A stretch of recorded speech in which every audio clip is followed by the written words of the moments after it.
El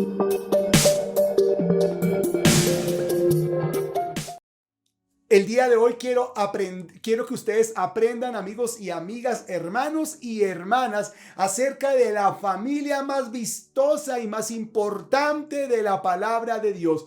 ¿Cuál es esa familia? Jesús, María y José. La familia de nuestro Señor Jesucristo, la familia terrenal de nuestro Señor Jesucristo. Un sermón navideño en la mitad del año. Estoy seguro que Dios nos va a bendecir. Y quiero con esta palabra bendecir tu vida. Inspirarte a ti como papito, inspirarte a ti como mamita. Que tú que perteneces a tu familia, que estás en tu posición allí en medio de tu familia. Quiero inspirarles a todos porque les voy a decir algo para empezar. De una vez concluimos cosas para el corazón. Lo que queda al final es la familia. Punto.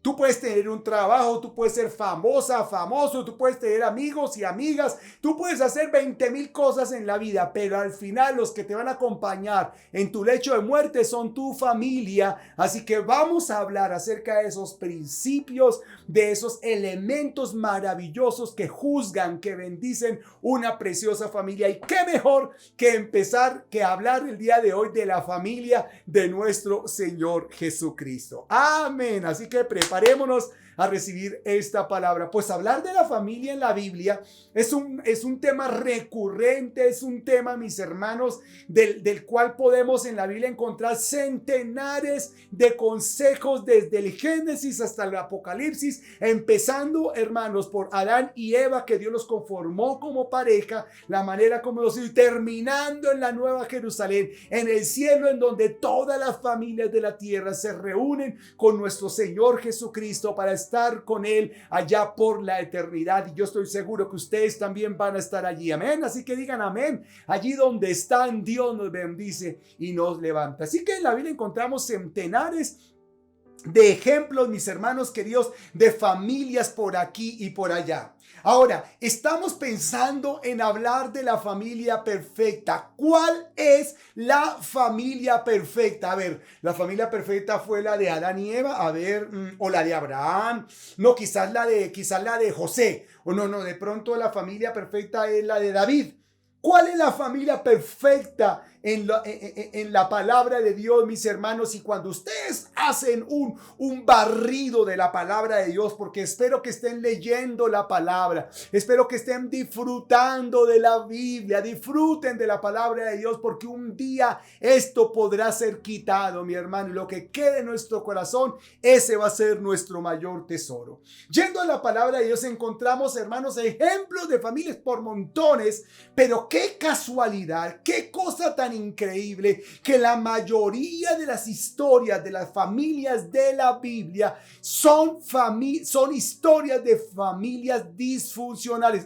Esa es la palabra correcta, ¿cierto? Disfuncionales. Es decir, no son familias perfectas, de esas que vemos el papá en su punto, la mamá en su punto, los hijos perfectos, todos colaboran. No hay que decir de esta perfecta familia, sino que encontramos qué cantidad de situaciones tremenda, mis hermanos, y honro y bendigo a la Biblia porque la palabra de Dios, que es la preciosa palabra de Dios, no se calla nada, dice la verdad de todo. Y miren las verdades que quiero simplemente citar a modo de ejemplo. Por ejemplo, Abraham.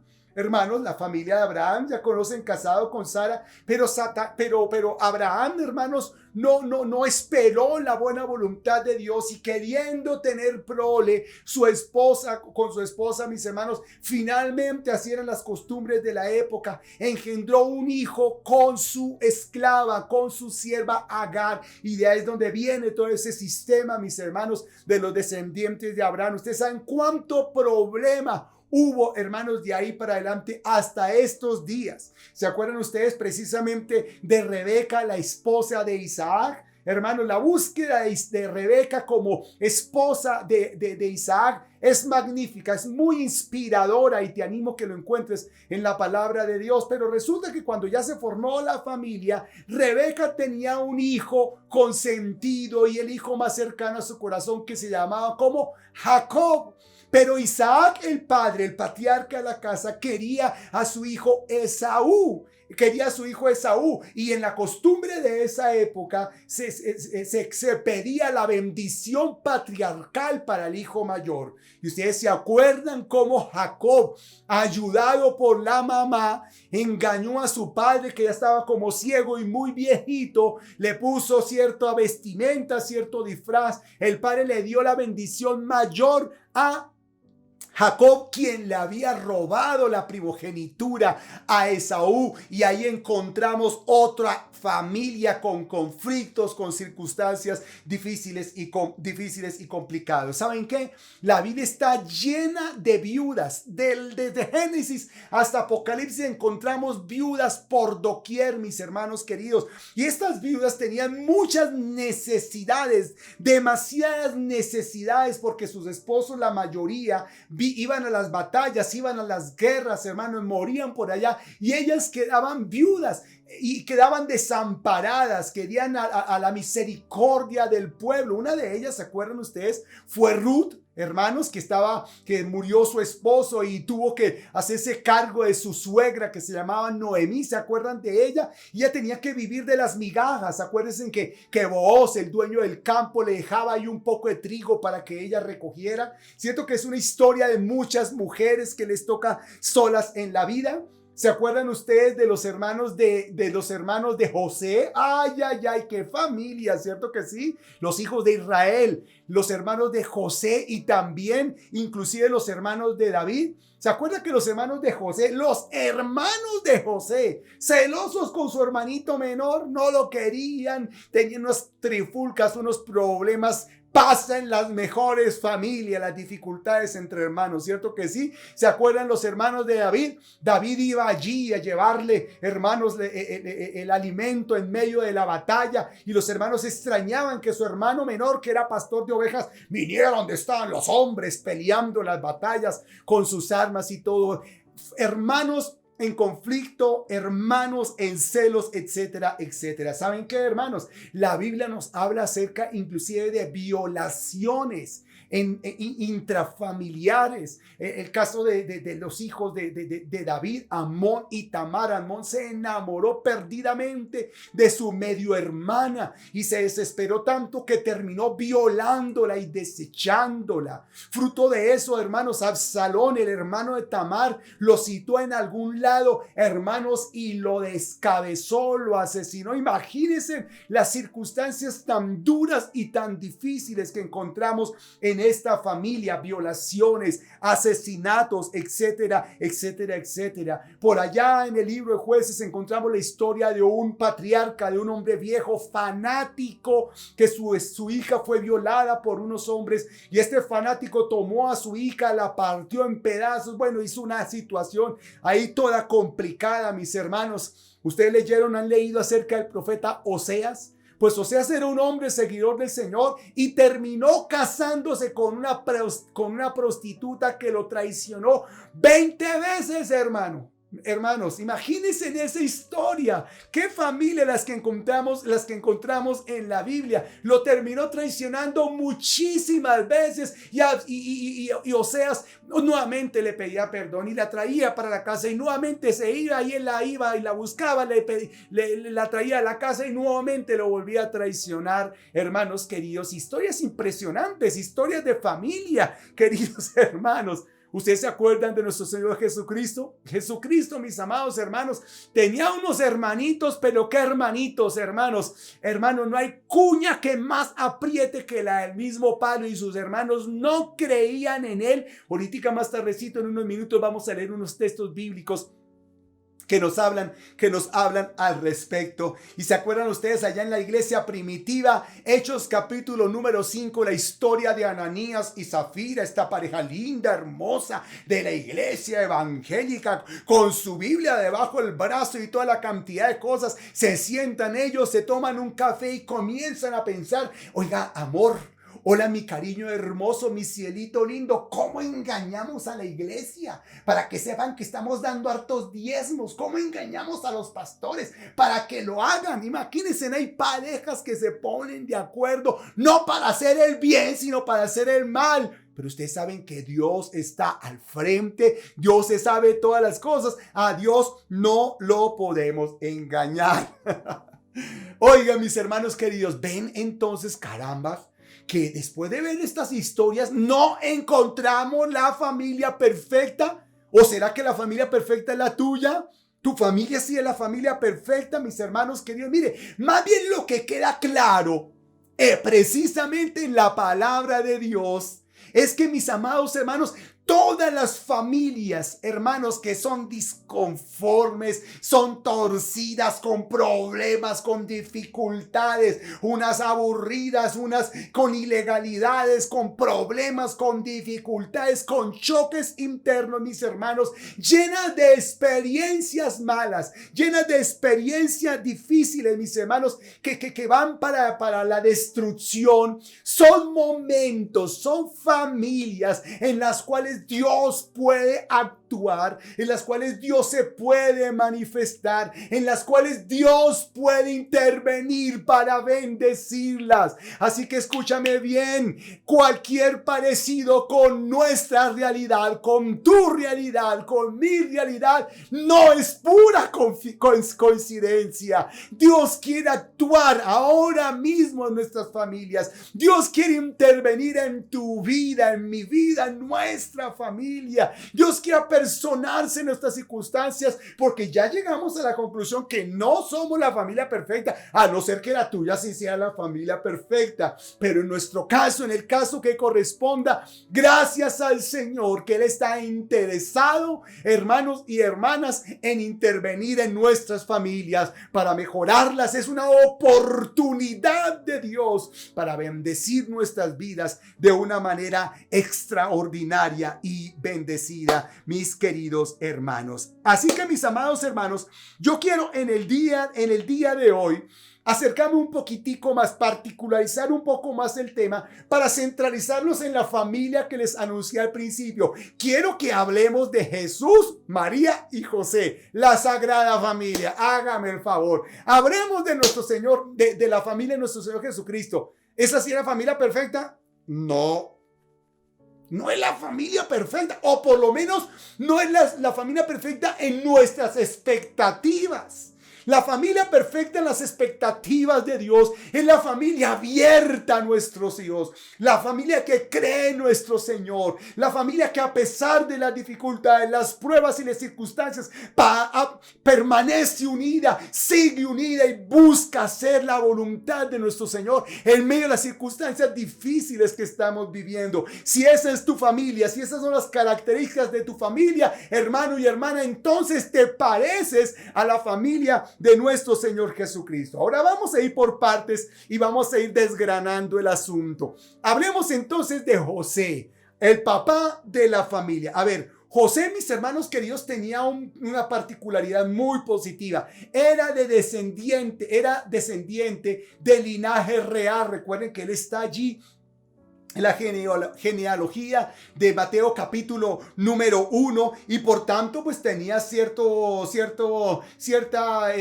identidad importante, mis queridos hermanos. Su profesión, como ustedes lo saben, era ¿cuál? Carpintero, precisamente. Y esta profesión de carpintero, aunque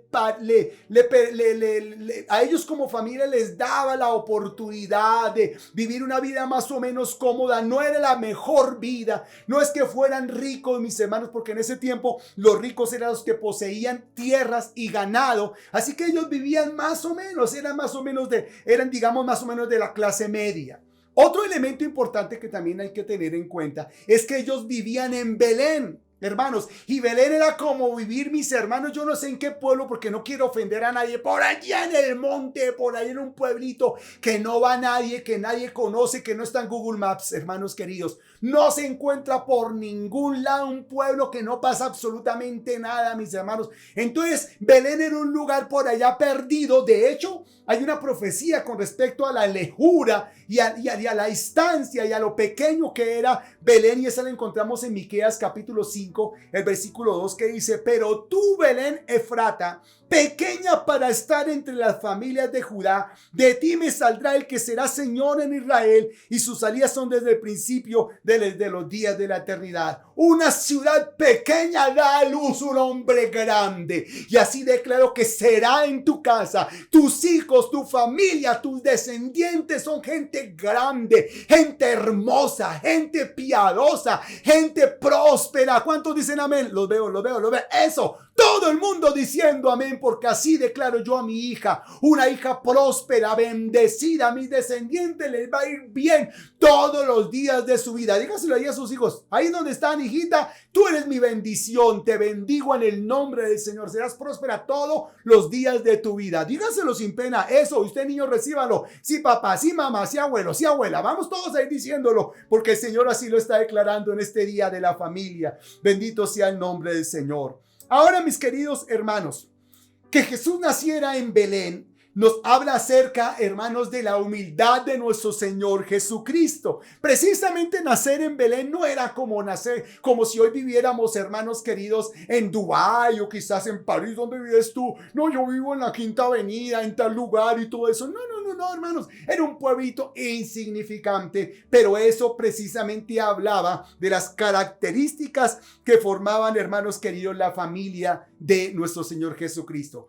Para completar, escúchenme bien, para completar, resulta que su prometida, con la cual estaba comprometido públicamente, resultó embarazada por obra y gracia del Espíritu Santo. A ver.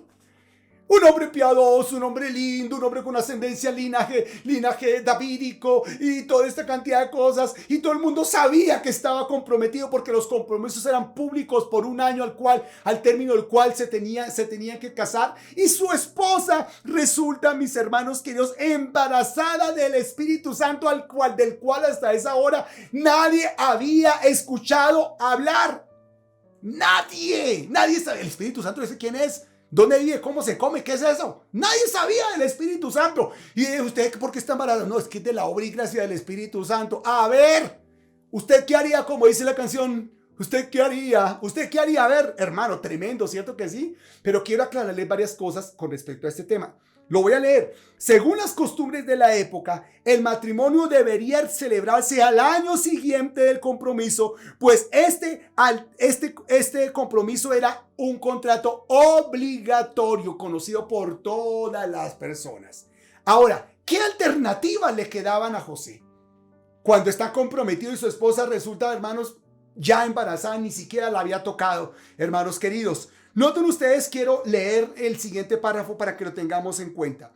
Podría denunciarla ante un tribunal para que se anulase legalmente el compromiso, retenerla celebrando el matrimonio y llevarla a casa, o bien repudiarla en público, excusándola y pedir castigo, o privadamente otorgarle el libelo de repudio ante dos testigos sin alegar motivo, echándola, o más bien, como finalmente lo hizo, intentar marcharse de Nazaret, dejando que las cosas se olvidaran. Hermanos queridos, la decisión que tomó José fue una decisión tremenda. Recuerden lo que dice la palabra de Dios. Hoy vamos a leer ese texto bíblico. Él podía repudiarla. Él podía tener 2 o 3 testigos, ir a las autoridades allá, mis hermanos de la región, esta mujer tal cosa, está embarazada, yo no la he tocado, y podía repudiarla, hubieran podido apedrear a la pobre mujer, hubiera sido una cosa impresionante. Pero como la Biblia dice que José era un hombre prudente, un hombre sabio, temeroso de Dios, dijo: yo no le quiero hacer mal a ella, no le quiero hacer mal a ella, yo mejor me voy de aquí de mi ciudad, eso se termina olvidando, no va a pasar absolutamente nada. Miren qué impresionante esta situación. Vamos a dejar ahí la historia para que ahora hablemos precisamente de María. Vamos a hablar precisamente de María. Ahora, quiero leerles algo, mis hermanos, desde la Enciclopedia Católica, que dice lo siguiente, para que ustedes aprendan y tengan en cuenta que las costumbres de la época, de esa época, eran muy extremadamente diferentes a las costumbres que nosotros manejamos en el siglo XXI. Las doncellas judías se consideraban casaderas, aguanten, a la edad de 12 años y 6 meses. Y generalmente desde los 13 años, aunque la edad real de las novias variaba según las circunstancias. El matrimonio estaba precedido por el compromiso, después del cual la novia pertenecía legalmente al novio, aunque ella no viviera con él hasta aproximadamente un año después, cuando el matrimonio solía celebrarse. Así que yo quiero decirles a ustedes, queridos hermanos y hermanas, que hay que tener cuidado porque las costumbres en esa época eran muy diferentes a esta época, muy diferentes. Ténganlo en cuenta, mis hermanos. Las niñas apenas ya eran grandecitas, de una vez están listas para casarse, y les voy a dar otras razones importantes, mis hermanos, para el matrimonio tan joven de las niñas en esa época. Las razones son las siguientes: la esperanza de vida corta era uno de los factores motivadores que había detrás de esta temprana edad, ya que la expectativa de vida promedio para la mayoría de las personas en el mundo antiguo era entre 30 y 40 años. Así que aquí vemos, hermanos, que era el desarrollo natural, normal de una mujer en esa edad, hermanos. Así que esa fue la edad en la cual María entonces quedó embarazada por obra y gracia del Espíritu Santo. Ahora, en estas circunstancias, hermanos, en las circunstancias de una revelación de un ángel que viene y le dice: María, bienaventurada, tú vas a tener al Hijo de Dios que nacerá para salvar al mundo. Su obediencia entonces es súper extraordinaria. Que María, mis hermanos, haya aceptado y le haya dicho al Señor, al ángel: hágase conmigo conforme su voluntad, es extraordinario, hermanos. Y miren lo que yo encuentro, en la vida de José, mis amados hermanos, tan impresionante, que yo quiero que ustedes lo tengan en cuenta. Lo leemos en Mateo capítulo número 1, el versículo 18 al 14. En esas circunstancias, José tenía que recibir entonces a María. Un ángel. José, no tengas miedo de recibirla como tu esposa. María continúa pura. El hijo en su vientre fue engendrado por el Espíritu Santo.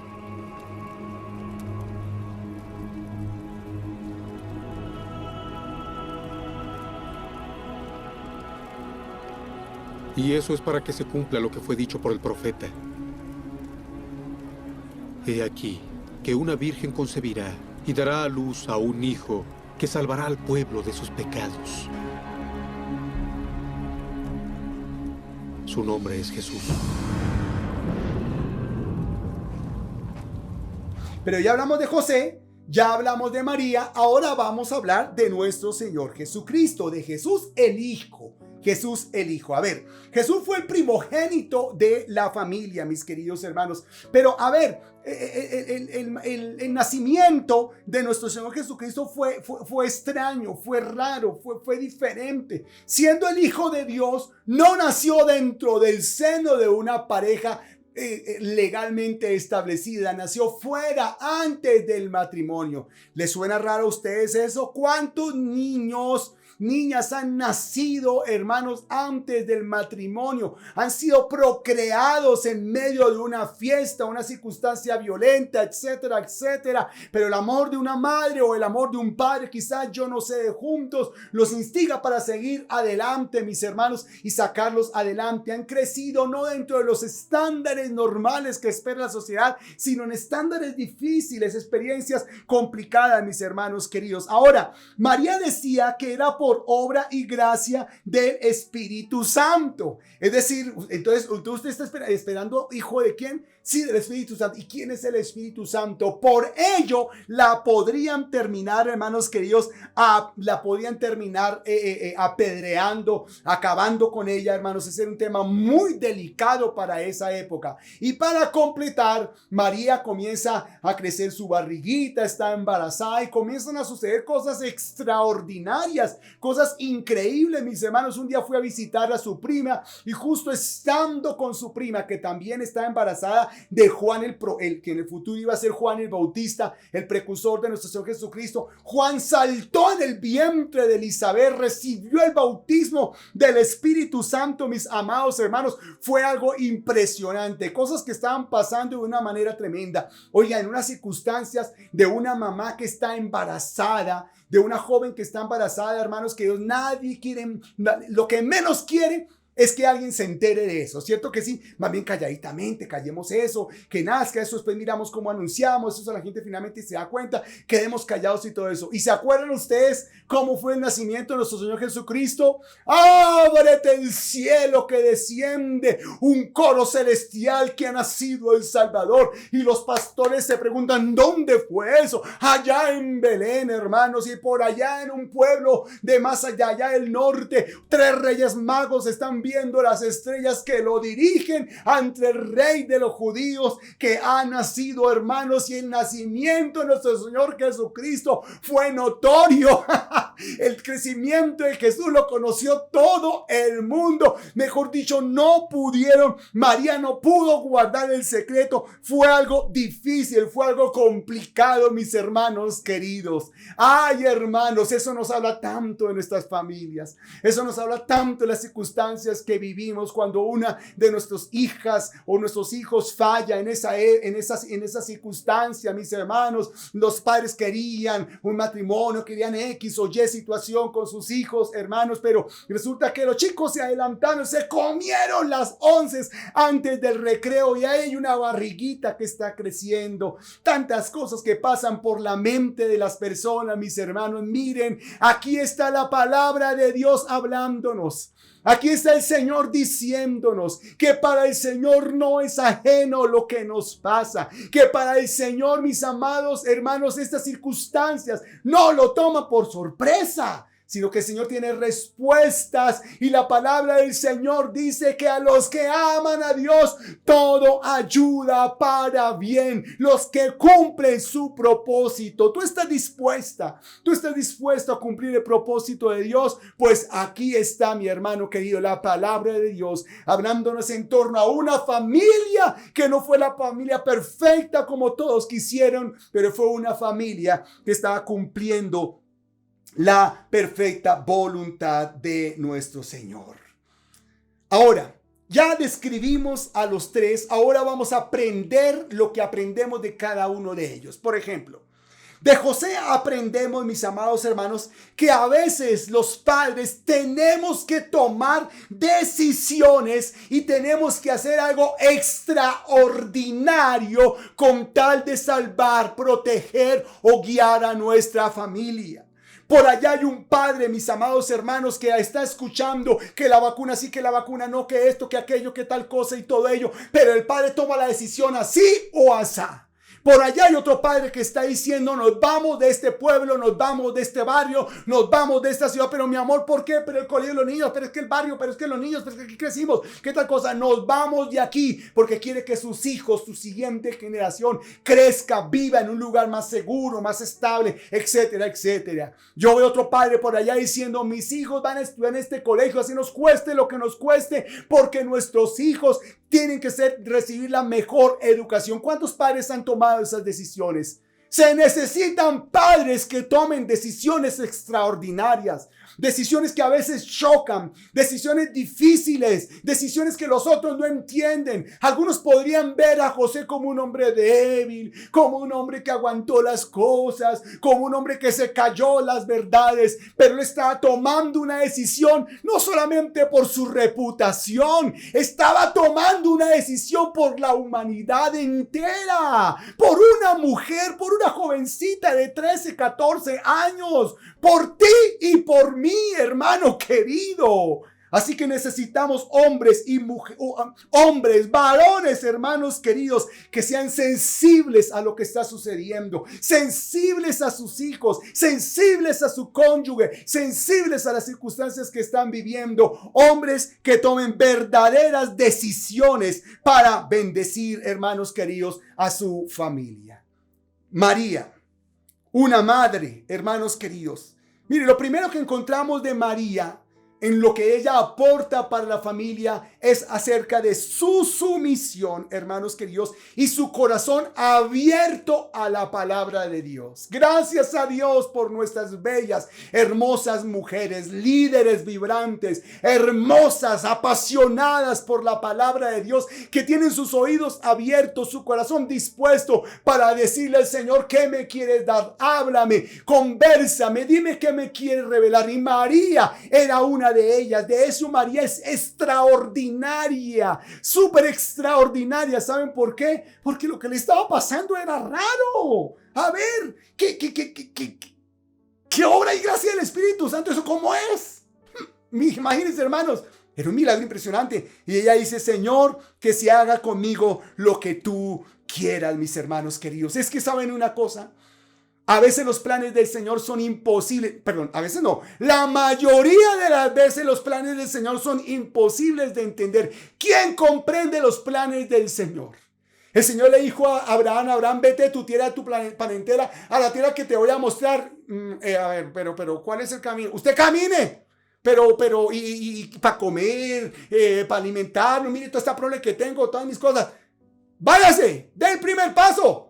El Señor, hermanos, nos da muchas veces el propósito, nos da la meta, pero no nos dice muchas veces inmediatamente cómo vamos a llegar a la meta. Pero siempre en la experiencia de fe, cuando tú das el primer paso, el Señor te acompaña en el primer paso, en el segundo, en el tercero, en el cuarto, en el quinto, hasta que llegas a la meta, aleluya. Y le da la gloria a Dios porque Él estuvo contigo siempre.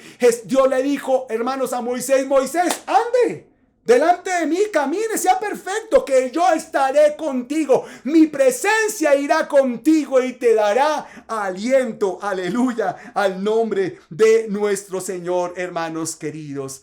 Ay, mis hermanos queridos, María también tuvo otro conflicto impresionante. ¿Saben cuál fue el conflicto que tuvo María? Tenía un hijo, el primogénito, que tenía 30 años y no lo terminaba de conocer. No lo terminaba de entender, de comprender, hermanos queridos. Y eso se refleja ya en las bodas de Caná, cuando Jesús inició su ministerio. Él tenía 30 años, ya era un hombre joven, maduro. Empezó su ministerio, mis hermanos, y todo el mundo fue donde María. Mire, dígale a Jesús que haga algo, porque mire, se acabó el vino. ¿Qué hacemos? ¿Cómo solucionamos este tema? Y María, hermanos queridos, le responde a ellos, hagan lo que Él dice. Y ella guardaba todo lo que observaba de Jesús en su corazón. Ay, mamás preciosas, ¿cuántas de ustedes conocen nuestros secretos? Cuando hablamos con las mamás, nos conocieron hasta la cola cuando éramos, mis hermanos queridos, bebés. Nos cambiaron los pañales. ¿Qué podemos revirarles a nuestras madres que fueron tan hermosas? Nos cuidaron y nos sacaron adelante, mis hermanos queridos. Y María también tenía eso. Guardaba en su corazón todo lo que sucedía con su Señor, con su hijo mayor.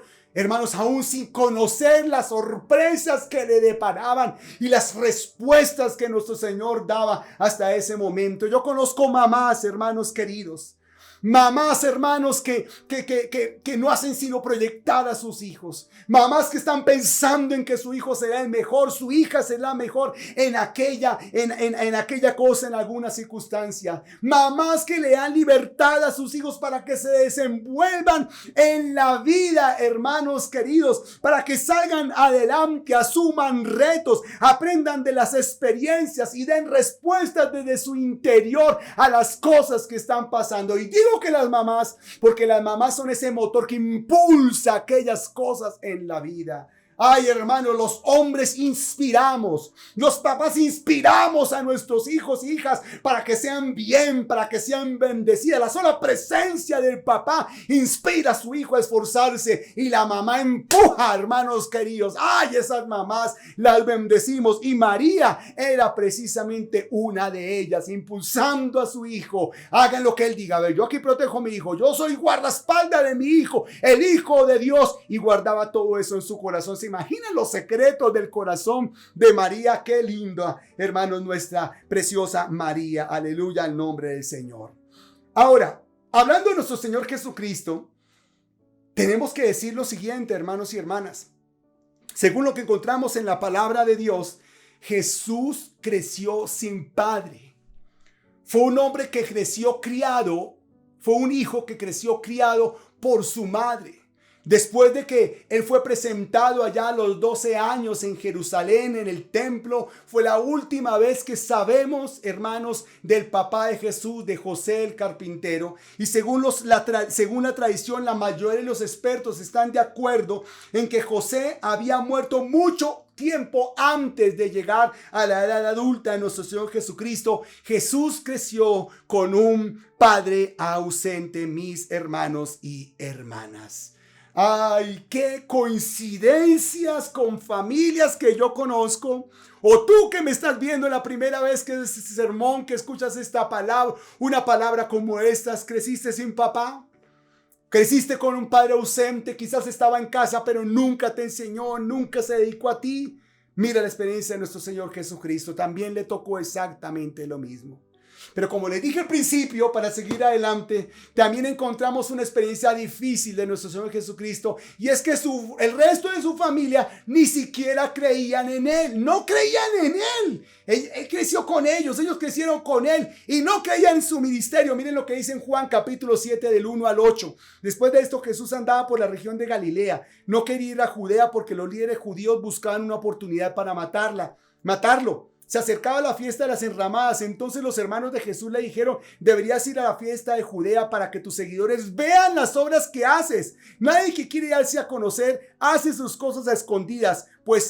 Ponte pues a la vista de todo el mundo para que todos vean lo que haces. Y miren la respuesta de nuestro Señor Jesucristo. El versículo número 5 agrega lo siguiente: es que ni siquiera sus hermanos creían en Él. Y la respuesta de Jesús fue: todavía no es tiempo para esto, pero cualquier tiempo es bueno para ustedes. El mundo no tiene por qué odiarlos a ustedes, pero el mundo me odia porque le digo a la gente lo malo que hacen. Vayan ustedes a la fiesta. Los hermanos de Jesús no creían en su propio hermano mayor.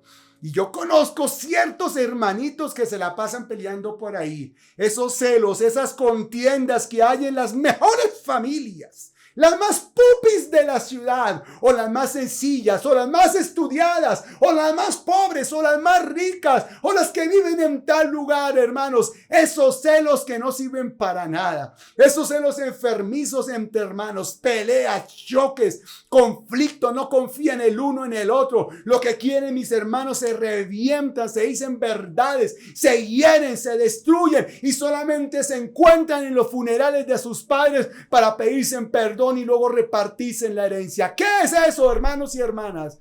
¿Qué es eso? Si está pasando en tu casa, arrepiéntete, busca diálogo, busca perdón, mi hermano querido, pero entre hermanos debería haber armonía.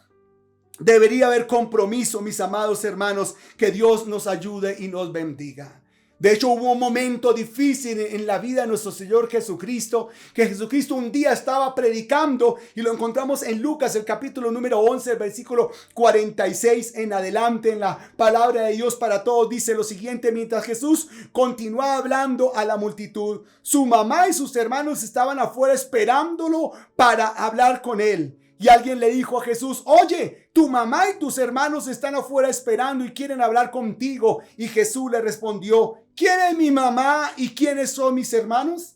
Entonces él señaló a sus seguidores y dijo: aquí están mi mamá y mis hermanos. Pues el que haga lo que mi Padre Celestial quiere, él es mi hermano, mi hermana y mi mamá. Ay, Señor. Es que si escucharan los hermanos de Jesús lo que Jesús dijo, leímos todo, comió con nosotros, se sentó en la mesa y todavía no nos llama a su familia, todavía no nos escucha, todavía no nos pone cuidado y todavía cree que porque nosotros no somos su familia, él prefiere la gente afuera, prefiere a sus seguidores, prefiere su fama, su fortuna y todo ello. Miren, hermanos, estas son palabras de sabiduría, palabras altas que a veces no comprendemos, pero están ahí para que entendamos que muchas personas como ustedes que me están viendo, tú que me estás viendo, has encontrado en gente de afuera, has encontrado en personas de afuera, en grupos de afuera de tu familia, alguien que te acoja, alguien que te arrope, alguien que te entienda, un igual, que sepa lo que tú estás viviendo, que comprenda lo que tú vives. Y por eso es que los jóvenes, cuando no encuentran ayuda, compañía, dirección en la casa, terminan, hermanos y hermanas, buscando ayuda, buscando compañía. A veces terminan mal porque encuentran malas amistades, etcétera, etcétera. De hecho, dice la palabra del Señor, hermano, esta es una experiencia del siglo XXI, que amigo hay más cercano inclusive que un hermano. Aleluya, en nombre del Señor. Esta es la experiencia de nuestro Señor Jesucristo, hermanos queridos. Esta es una familia de Jesús, la familia de Jesús, María y José, hermanos queridos, es la familia del siglo XXI. Así andan muchas familias hoy en día, con tantas diferencias, con tantas circunstancias, con tanto celo, con tanta prueba, con tantas cosas impresionantes, mis amados hermanos, que caramba, la Biblia debió haber hablado de una familia bonita, una familia más estable, que no tuviera tantas crisis, tantas circunstancias, pero está escrito en la palabra de Dios, hermanos queridos, para que tú, aleluya, te arrepientas, para que tú disfrutes, hermano, de un Dios que te comprende, de un Dios que vivió lo que tú estás viviendo, como dice en Hebreos, el capítulo número 4, el versículo número 15 al 16, en la Nueva Traducción Viviente, lo voy a leer. Nuestro sumo sacerdote Jesús comprende nuestras debilidades, porque enfrentó todas y cada una de las pruebas que enfrentamos nosotros. Sin embargo, nunca pecó. Así que acerquémonos con toda confianza al trono de la gracia de nuestro Dios. Allí recibiremos misericordia, encontraremos la gracia que nos ayudará cuando más le necesitemos. ¿Saben por qué Jesús vivió un nacimiento tan difícil, un crecimiento tan complicado, una familia tan difícil? Porque sabía que en pleno siglo XXI tú necesitabas esta palabra. Porque sabía que en pleno siglo XXI también estabas solo, sola, estabas pasando por angustia, preocupado por tu futuro, por tus hijos, por tu descendencia, por tus padres, por ti mismo, porque no recibiste ayuda suficiente, impulso suficiente, inspiración suficiente para seguir adelante. Creciste en un ambiente de soledad y amargura. Te tocó sobrevivir, te tocó ser un luchador de la calle y aprender en la calle muchas cosas. Pues aquí está esta palabra, hermano. Jesús también vivió circunstancias difíciles. Dice la palabra del Señor, enfrentó todas y cada una de las pruebas que enfrentamos nosotros. Sin embargo, nunca pecó. Y esto significa que Él no renegó de su vida, que Él no renegó de su destino, que Él no renegó de su familia, que Él no renegó de lo que le tocaba vivir, que cuando el Señor, su Padre, le entregó la copa, Él tomó la copa y la bebió por ti y por mí, porque estaba cumpliendo el propósito de Dios para su vida, mis queridos hermanos. Aleluya, en nombre del Señor. A los que aman a Dios, hermanos queridos, todo ayuda para bien. Y lo que te ha pasado a ti en tu familia es una súper oportunidad. Lo dije hace unos minutos, lo vuelvo a decir inspirado por el Espíritu Santo. ¡Qué oportunidad la que hay en tu familia! Para que el Espíritu Santo descienda y te bendiga. Y los ayude para seguir adelante y terminemos viejitos pero unidos, felices y gozosos en el nombre del Señor Jesucristo, sabiendo que cuando pase este valle de lágrimas, todos estaremos tomados de las manos con palmas allí, adorando en unidad y en bendición y en satisfacción total en la gloria de nuestro Señor Jesucristo. Conclusiones y consejos. Papitos, enseñen a sus hijos toda actividad y caminen con ellos. Acompañen a sus hijos. En Mateo capítulo 28, versículo 20, el Señor nos daba la gran comisión. El Señor decía, yo voy a estar con ustedes todos los días hasta el fin del mundo. Papitos y mamitas, familia preciosa, enseñen a sus hijos a tomar buenas decisiones. Y encontré un versículo bomba atómica que quiero decirles para ustedes. Tus oídos lo escucharán. Detrás de ti una voz dirá, este es el camino por el que debes ir, ya sea a la derecha o ya sea a la izquierda. Y oro porque tú recibas esa dirección. Una voz escucharás aquí en tus oídos. Allá la voz del Espíritu Santo retumbará en tu mente, hijo mío, y serás bendecida. Te irá bien. No te desvíes para este lado, no te vayas para este lado. Vas a caminar en corrección. Gracias al nombre de nuestro Señor. Otra cosa que hay que enseñarles a todos los bebés colombianitos, peruanitos, ecuatorianos, los latinoamericanos, norteamericanos, mejor dicho, a todos los hijos del globo terráqueo, es a perdonar. La palabra del Señor dice en Efesios 4:32, sean más bien amables unos con otros, misericordiosos, perdonándose unos a otros, como Jesús también nos perdonó a nosotros. Enseñémosles a perdonar, porque en la casa también se cuecen habas. Aquí en nuestra casa también pasan complicadas, mis hermanos. Y esa frase de no hay cuña que más apriete que la del mismo palo. Es más doloroso cuando un familiar nos hace una de esas duras, ¿cierto que sí? Uy, cuando un familiar nos dijo una mentira, nos engañó, nos hizo quedar mal delante de alguien, o nos robó a alguien, o se llevó algo. Uy, eso duele en el alma, ¿cierto que sí, hermanos queridos? Pero ¿qué tenemos que enseñar a nuestra familia? A perdonar. Tú enséñale a tu prole a perdonar, enséñale a tu gente a perdonar.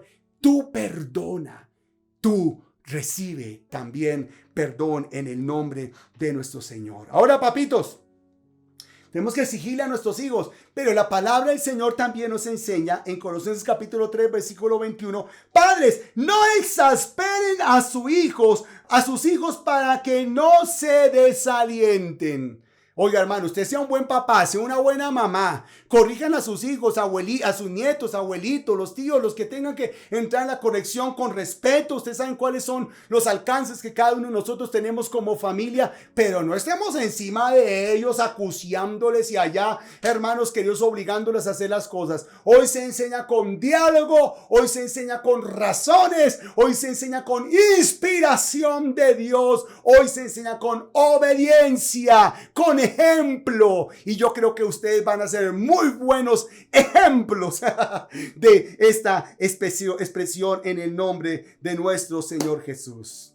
Papito y mamita, vuélvanse cómplices de la educación de sus hijos. El Eclesiastés capítulo 4, 9 al 10 dice, más valen dos que uno, pues mayor provecho obtienen de su trabajo. Si uno cae, el otro lo levantará. Eso de que el niño le diga al papito, papi, ¿puedo salir? Y él le dice, no, vaya a dígale a su mamá. Y la mamá le dice, no, dígale a su papá. No, hermanos queridos. Vamos a ser, hermanos queridos, más concretos. Vamos a unirnos con mamá. Vamos a unirnos con papá. Vamos a unirnos todos los de autoridad en casa. Vamos a tener un mismo pensamiento para educar a nuestro hijo. Y nuestro hijo crecerá en medio de las dificultades, súper bendecidos en el nombre del Señor. Tengo 2 puntos más.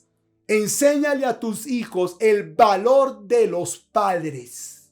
Enséñale a tus hijos el valor de los padres. ¿Qué significa esto? que así como tú eres padre, tus hijos también van a ser padres y ellos deben de conocer el valor de los padres.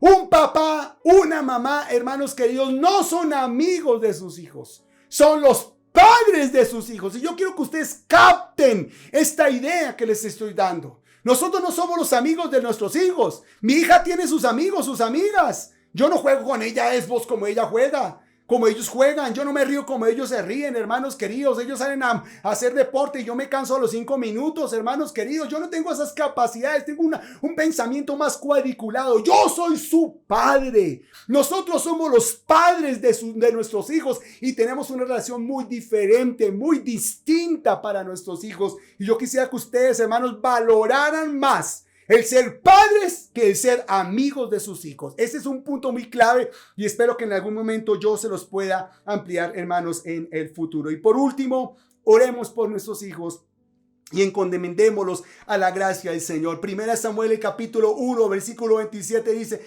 este es el niño que yo le pedí al Señor.